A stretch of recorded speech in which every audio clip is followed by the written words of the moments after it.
Yo, what's up everyone? It's Steele here, and we're back at it again with another video.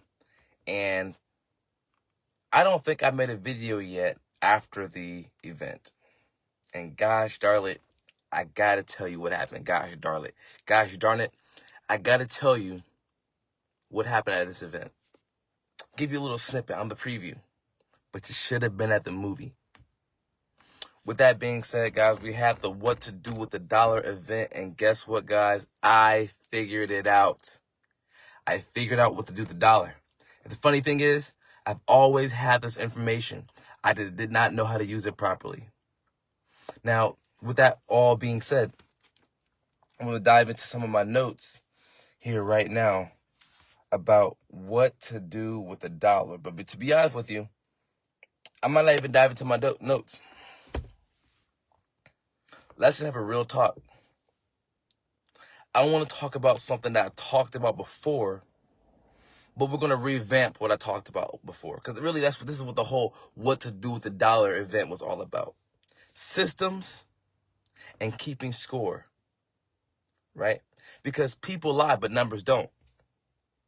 People lie, numbers don't. You go to a basketball game, the Bucks versus the Bulls, and someone says they walk to the bathroom, they come back, but before they come back, they're at the concession stand because they're trying to buy something. They wonder who's winning. I don't know who's winning right now. So they shoot a text or they give a call. Hey, what's the score? Someone says, the Bucks are winning right now by 20. They're over 20. But you go back into the game, the actual game, look at the scoreboard, and the Bulls are actually up by 40. Right? So people lie, but numbers don't. The scoreboard is going to always tell the truth about who's winning. By their fruits, you will know them. So the score is always going to be kept. And what the score says, you should be following. Because by their fruits, you will know them. And you will always know a tree by its fruits. So realize this. People lie. Numbers don't. That's the first thing I realized at this event. Right? Second, systems work. People don't. We talked about this before. Let me dive deeper into this concept. I don't think you guys understand. Right? I work at Culver's right now. And we literally have 16-year-olds, 17-year-olds as trainers, as team leads in this environment. The system is so simple, even a 16-year-old can run the store. Even a 16-year-old can do it. So when it comes down to it, right? When it comes down to what, Theo? When it comes down to financial literacy, when it comes down to the science of getting rich, which is all about understanding that the most essential of all knowledge is financial literacy.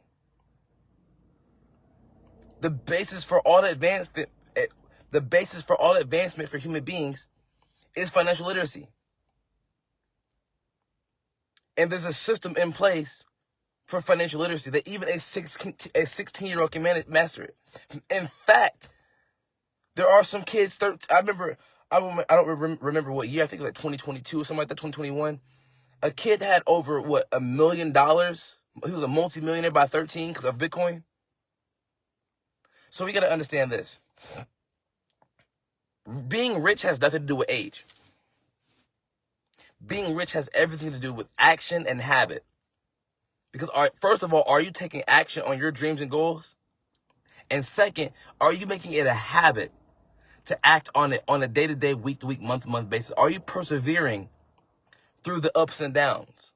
Because one thing I realized through this event, and this is one of the gems, is money is not about a circle going in the same, you know what I'm saying? It's not about a circle. It's about a wave. You have your ups and downs, your economic crashes and your economic booms. The hots, the colds, the lefts, the rights, the ups and downs, right? Money is a wave. Money is a frequency. And the vibration that you are on will attract everything on that frequency. Because the thing is, one thing that Albert Einstein mentioned is that everything is energy. That's all there is to it. When you match the frequency of the reality that you want, you cannot help but vibrate on that frequency. That's not a philosophy. That's physics.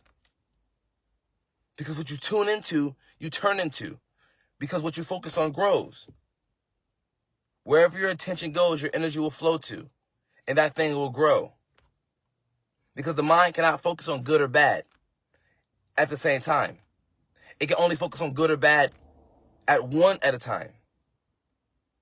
Now, I get it. We have to be fearful of the consequences of our actions, because this Bible says the fear of the Lord is the beginning of wisdom. Meaning, when you fear the consequences of your actions, that is the beginning of clarity. But one thing that you got to realize too, along with that, is that fearing the consequences of your actions and still doing the thing will only give you that thing. Right? I talked to my mom yesterday. I said, there's a good book called U Squared, and it's about the fly story. And the fly is just aimlessly going at the window. It's like, bzz, bzz, bzz, bzz. You guys know how flies are. They just go at one time. They're trying to get out the window, trying to escape, trying to die. And 10 feet from the door, or 10 feet from the window, there's a door that's wide open. And if it just changed its trajectory and moved in that direction of the door, it'll be free. So in other words, quit trying harder, because more of the same will just give you more of the same. Quit trying harder, because more of the same will give you more of the same. I mean, what's the definition of insanity? Doing the same thing over and over, expecting what? I know someone knows it. Type it in the chat. Expecting what? New results. Doing the same thing over and over, expecting different results is insanity. And most people are insane by definition, because they go to a job, they'll save money, and they think they can save themselves the riches. That's not true. You have to make investments. The first level is called compensation. You go to work to earn. Really, you should be working to learn, because the more you learn, the more you earn. Education and income are balanced. Education and income are balanced once you learn how to apply it. But with that being said, the first level is about compensation, because our rewards in life will always be an exact proportion to our contribution, which is our service. So you got to go out there and earn your money. Second, you got to grow your money. You save your money to invest to make more money, like stocks, Forex, Bitcoin, vending machines, MLM, whatever the case may be. You go out there and you invest your money to make more money. Ultimately, you are your greatest investment. This is why the more you learn, the more you earn. Don't invest in things you don't understand. Number 3, the third level, is how you multiply your income. The wealthy people all around the world bundle the time to create multiple sources of income, multiple income producing assets. Multiple. Not just one. They have multiple. The average wealthy person has 7 sources of income. Some of them have 700 sources of income. Doesn't matter. They have multiple sources of income. Multiple. Whether it's 7 houses, whether it's 7 cars put on Turo, whether it's 7 Airbnbs, whether it's 7 multi-million-dollar companies, or even $1,000 company, multi-$1,000 companies. The average wealthy individual has multiple sources of income. So there are 3 levels to money. You have to earn it first, then you have to learn how to grow it, and then you have to learn how to multiply it. And realizing that education and income are balanced. What do I mean? Your income will not far exceed your own personal development. Now, I get it. Stupid people, blockheads can get rich. That's true. What I'm saying, there's a contrary to it, because stupid people can get rich, but they won't stay rich. You can get rich stupid, but you won't stay rich. Why? Because you do not have the proper financial education to keep you that money. It's not about how much money you get, in other words. It's how much money you keep. And the money follows the mind. One thing I learned from my mentor, Mr. Gibson, who is, in fact, a multimillionaire, told me, I asked him over a live call, I said, how do you teach people about money when you ain't got no money? He said, Keontae, that's a good question. My brother's getting his Keontae, by the way. There was like 250 people on the call. He stopped recording. And he looked at me dead in my eyes through that call. And he said, the money follows the mind. The money follows the mind. This is why leadership is the X factor, because wherever the head goes, the body will follow. In any video game, if you kill the leader, not even video game, in reality, if you kill the general, all of the privates, he killed their main guy. If you want to end a war quickly, kill the leader. Kill the leader first. And everyone else kind of just scatters. So understand that it's all about the mind and how you develop your mind. But you can only develop your mind through research, studying. And when you research and study, that'll help you develop understanding. Faith based on understanding is the key to freedom. I can't make this up. So with that being said, we have to understand that there are levels to this shit. But leadership is not about only the levels, because there's a chain of command. It's also circumstantial. Because I'm not going to go to a coffee shop asking them how to fix my car. I'm not going to go to an automotive shop asking them about how to cut hair. I'm not going to go to a barber shop asking them how to fix up clothes, how to stitch up clothes, how to make clothing. I'm not going to do that. There's a time and what place. So we have to understand that those are just the wrong places, the wrong environments. One thing I have in my notebook is that environment is about where you are. Where are you at right now? Community is about who you're with. And leadership is about who you're listening to. Because whoever has your ear has your life. What's entertaining you now is training you now. What you speak about is what you'll bring about. That's why I always talk about abundance and prosperity. I don't talk about poverty often. I don't. I will to acknowledge the negative side of things, because guess what? In order to appreciate the positive, you got to be aware of the negative. So I talk about poverty only to bring to the light that it's a choice. It's a choice. Like, listen, I got this thing from Rich Dad Poor Dad. I'm going to show you a little something. I'm going to show you how being poor is a choice, because it's all about your habits. You can literally change your habits, right? So look right here. Boom. This is what poor people do. They'll have a job, right? They'll have a job. It'll go right into their income, which is their salary, but then they spend it as soon as they earn it. And that leaves them in a deficit position because they spend everything they earn and more. So they go down and down and down and down and down, right? Middle class people, they'll have a high paying job or multiple jobs. It goes into their income, but because they buy things that are liabilities that they assume are assets, it goes straight to their expenses, and they are at a break-even position.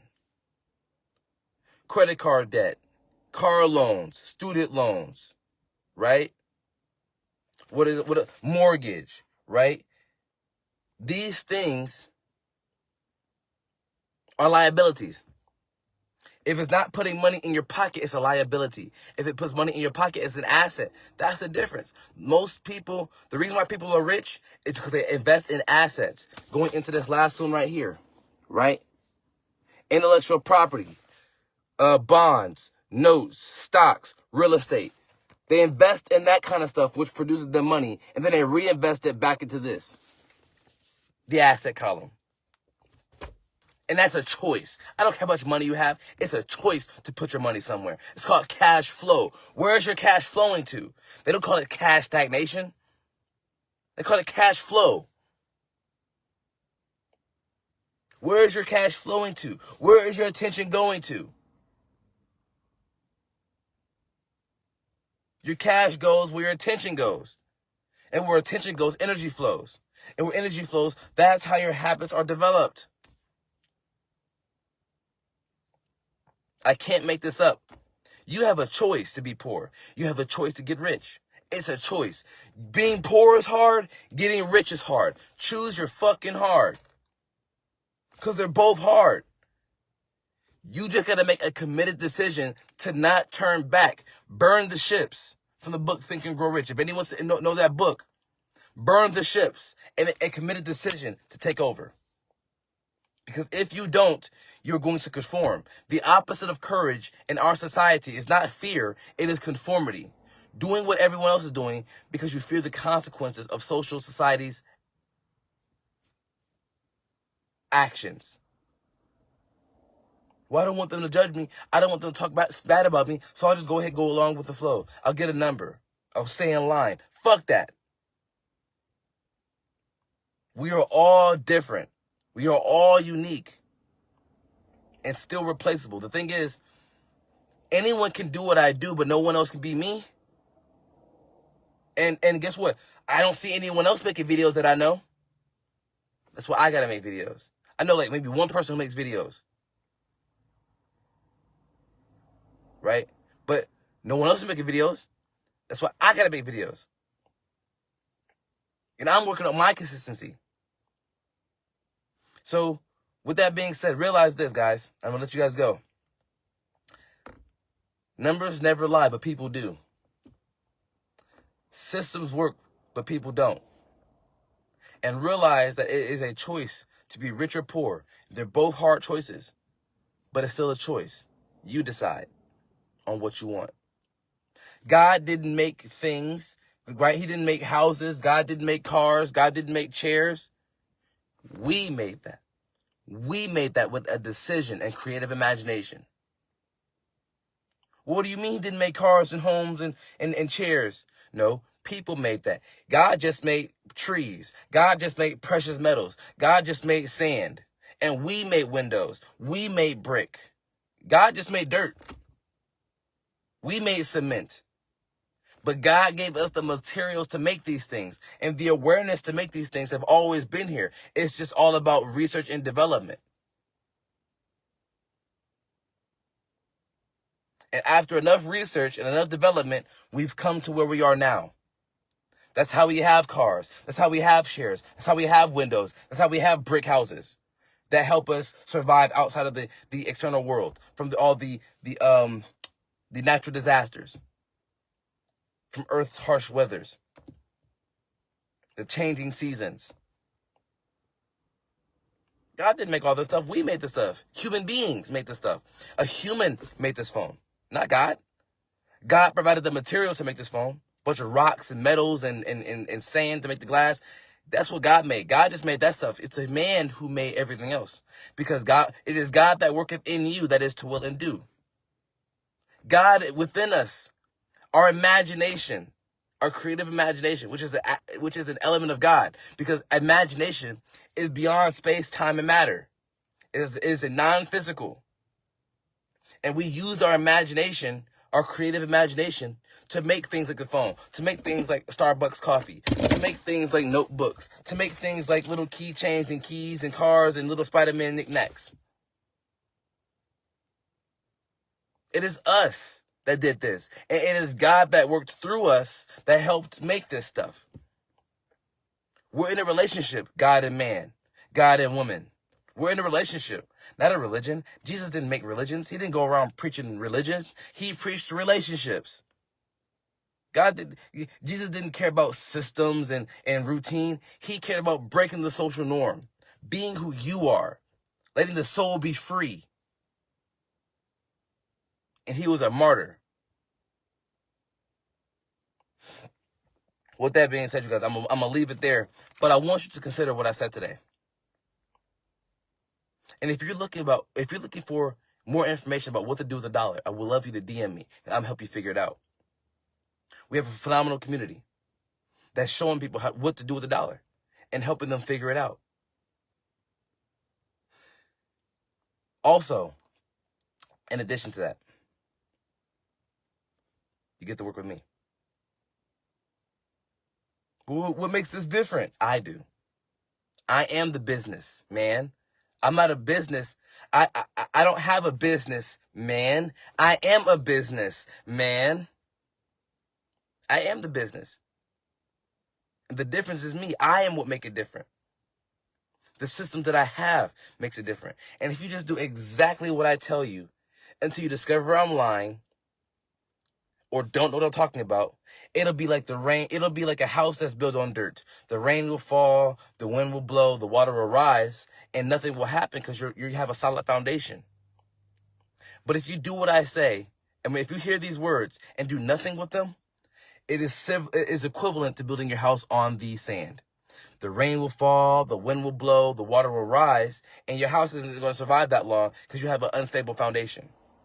We're helping people build stable foundations psychologically through financial literacy. If you want to think about power, how to become more powerful, we have to think in terms of literacy. Not just strength, not just muscle, but literacy. Being able to read and write money. Being able to read and write power. Being able to read and write in general. Having that understanding. It says lean not on your own understanding, and all that you get understanding. So, again, if you're looking for a community to help you understand what to do with the dollar, if you're just disgusted with how you're living right now, if you're sick and tired of being sick and tired, I want you to DM me. DM me, sick and tired, and I'm gonna help you figure it out. We have calls literally every single day. And if you want to know that schedule, DM me. I would love to get you in contact with this community. It's a phenomenal community. We literally figure out what to do with the dollar. We literally figure out how to get and keep people in our lives. Because it's about relationships. It's not about the money. It's about relationships. Because guess what? Where people go, money follows.